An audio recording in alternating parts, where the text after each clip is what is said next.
अगर आप किसी भी नए स्मार्टफोन का रिव्यू या एड देखते हो तो सबसे पहले क्या दिखता है? एंतुतु score 1.5 million plus, performance champion, segments first chip. ये नंबर सुन के आपके दिमाग में एक इमेज बनती है कि इस फोन में कुछ तो क्रेजी होगा या इसकी गेमिंग परफॉर्मेंस टॉप क्लास होगी, और लैग तो आप ऐसे भूल जाओ जैसे वो आपको भूल गई। यानी कि कुछ ना कुछ पॉजिटिव परसेप्शन तो बनता ही है, वरना एड चला ही क्यों है। बट एक साइड हमारे मन में ये भी होता है कि कहीं ये हमें बेवकूफ तो नहीं बना रहे। तो आज हम इसी सवाल को देखेंगे कि जो मैं हर रिव्यू में बोलता हूँ कि benchmarking apps real life performance को नहीं दिखाती, उसका आखिर मतलब क्या होता है। सबसे पहले ये समझते हैं कि बेंचमार्किंग एप्स आखिर होते क्या हैं और ये काम कैसे करते हैं, क्योंकि आधी कंफ्यूजन तो इसी से क्लियर हो जाएगी। जब आप अपने फोन में एंतुतु, गीकबेंच या 3D मार्क जैसे एप्स रन करते हो तो ये एप्स आपके फोन के processor, GPU, RAM, storage speed और सॉफ्टवेयर ऑप्टिमाइजेशन जैसी चीजों को एक्सट्रीम कंडीशंस में टेस्ट करते हैं। एंतुतु ओवरऑल हार्डवेयर परफॉर्मेंस का एक कंबाइंड स्कोर देता है। इसमें सीपीयू, जीपीयू, मेमोरी और यूजर एक्सपीरियंस सब इंक्लूड होता है, तो आप इंडिविजुअल स्कोर्स भी इसमें देख सकते हो। गीकबेंच प्राइमरीली सीपीयू के सिंगल कोर और मल्टी कोर परफॉर्मेंस को टेस्ट करता है, लेकिन ये स्टोरेज स्पीड, रैम लेटेंसी और बैकग्राउंड टास्क्स की ऑप्टिमाइजेशन वगैरह को कंसिडर नहीं करता। वहीं 3D मार्क आपके जीपीयू की पावर और स्टेबिलिटी को टेस्ट करता है, यानी गेमिंग के पर्सपेक्टिव से ये बहुत इंपॉर्टेंट है। अब जो फोन जितना ज्यादा स्कोर करता है थ्योरेटिकली उसे उतना ही पावरफुल होना चाहिए, लेकिन प्रॉब्लम ये है कि सारे स्कोर्स आइडियल कंडीशंस में निकाले जाते हैं। इवन हम खुद भी बेंचमार्क के टाइम पे कुछ नहीं करते,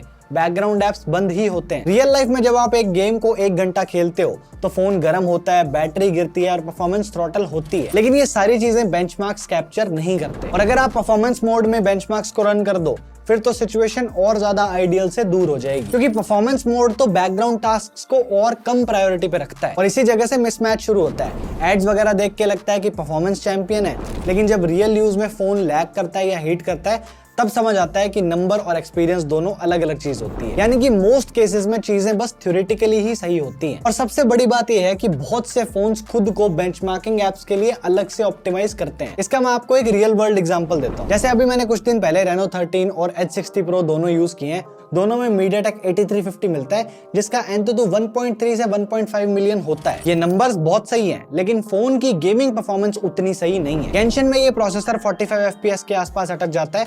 वुदरिंग वेव्स और ज़ेनलेस के साथ भी सेम सीन है। जबकि 1.4 मिलियन वाला एंतुतु तो बहुत सही माना जाता है, लेकिन ऑप्टिमाइजेशन के चक्कर में बात नहीं बनी। यानी कि अगर आपके फोन का CPU फास्ट होगा लेकिन रैम और स्टोरेज उसमें 2.2 है तो ये बिल्कुल वैसी बात हो जाएगी कि लैम्बोर्गिनी का इंजन लगा दिया लेकिन टायर बाजार से ले आए। सीपीयू होने की वजह से स्कोर तो आ जाएगा, लेकिन रियल वर्ल्ड में लैग, स्लो ऐप लॉन्चेस और पुअर मल्टीटास्किंग एक्सपीरियंस होगा, जैसा कि Edge 50 Pro और Honor 200 के साथ हुआ था। दोनों ही फोन्स में हाई एंड प्रोसेसर होने के बावजूद रैम और स्टोरेज स्लो है तो परफॉर्मेंस इश्यूज हुए। इसलिए हाई प्रोसेसर के साथ स्ट्रॉन्ग रैम और स्ट्रॉन्ग स्टोरेज होना जरूरी है, नहीं तो बेंचमार्क स्कोर्स मिसलीडिंग हो जाएंगे। और मेरे साथ iQOO 13 वाले केस में तो बहुत क्रेजी हुआ था। मैं उस रिव्यू का वो वाला पार्ट प्ले कर देता हूँ, आपको ढंग से समझ आ जाएगा। ये देखो, मैंने ट्विटर पे ये CPU थ्रॉटलिंग ग्राफ के स्क्रीनशॉट शेयर किए थे। एक बैलेंस मोड में था और एक मॉन्स्टर मोड में था, और दोनों में ही हालत खराब है। अब बाकी सभी के रिव्यूज में चीजें बिल्कुल सही थी, तो मैंने एक बार फोन को रीसेट कर दिया, लेकिन उससे भी कोई चेंज नहीं आया, बिल्कुल वैसा ही रिजल्ट है। फिर मैंने अगले दिन दोबारा टेस्ट किया और दोनों मोड्स में ग्राफ बिल्कुल हरा हो गया। इसी तरीके से जब मैंने एंतुतु रन किया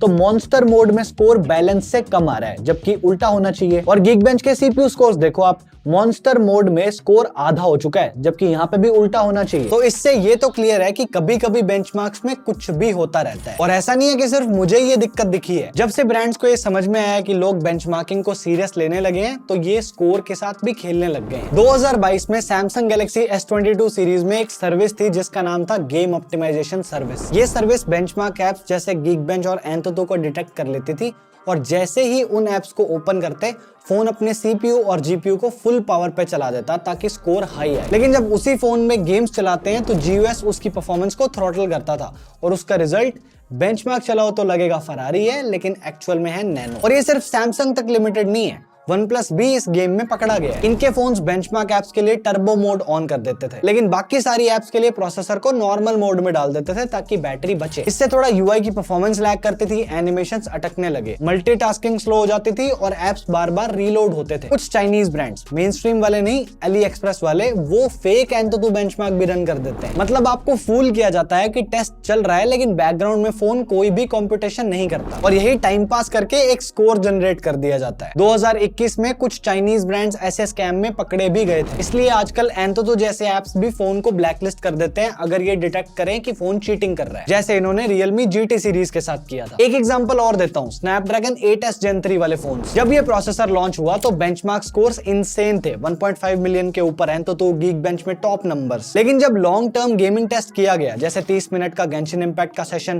तो परफॉर्मेंस डिग्रेड होने लगा, फोन हीट हो गया, फ्रेम ड्रॉप्स हो गए। तो सवाल ये है कि जब day to day performance weak हो सकती है तो इतने बड़े बड़े नंबर्स का फायदा क्या है। तो अब हम बात करते हैं सस्टेन्ड परफॉर्मेंस की, क्योंकि पीक परफॉर्मेंस अलग होती है, सस्टेन्ड अलग होती है। जब भी बेंचमार्क एप्स टेस्ट रन करती है तो वो यूजुअली एक बहुत ही छोटा टाइम पीरियड होता है, लेकिन जब आप लंबे गेम्स खेलते हो या वीडियो रेंडरिंग करते हो तो प्रोसेसर हीट होने लगता है, और जब प्रोलॉन्ग टाइम के लिए हीट बढ़ती है तो फोन अपने आप ही थ्रॉटल करता है, मतलब कि स्पीड कम कर देता है ताकि ओवरहीटिंग ना हो। और ये चीज बेंचमार्क स्कोर्स में कैप्चर नहीं होती क्योंकि वो इतने टाइम पीरियड के लिए रन नहीं होते। अब एक और एंगल समझते हैं जो कि है जीपीयू बेंचमार्किंग। और जीपीयू बेंचमार्किंग के लिए सबसे ज्यादा पॉपुलर ऐप है 3D Mark, क्योंकि उसी से जीपीयू की बेंचमार्किंग होती है। लेकिन आपने नोटिस किया है कि एक्चुअल गेमिंग एक्सपीरियंस उस स्कोर से कभी-कभी मैच नहीं करता। कभी-कभी स्कोर लो होता है लेकिन गेम स्मूथ चलता है, जैसे मेरे iQOO 13 के केस में हुआ था। और इसका उल्टा भी हो सकता है, जैसे कि मेरे पास V50 रखा हुआ है, इसमें 3D Mark की 99% स्टेबिलिटी है। तो क्या इसका मतलब ये है कि ये कभी थ्रॉटल नहीं करेगा?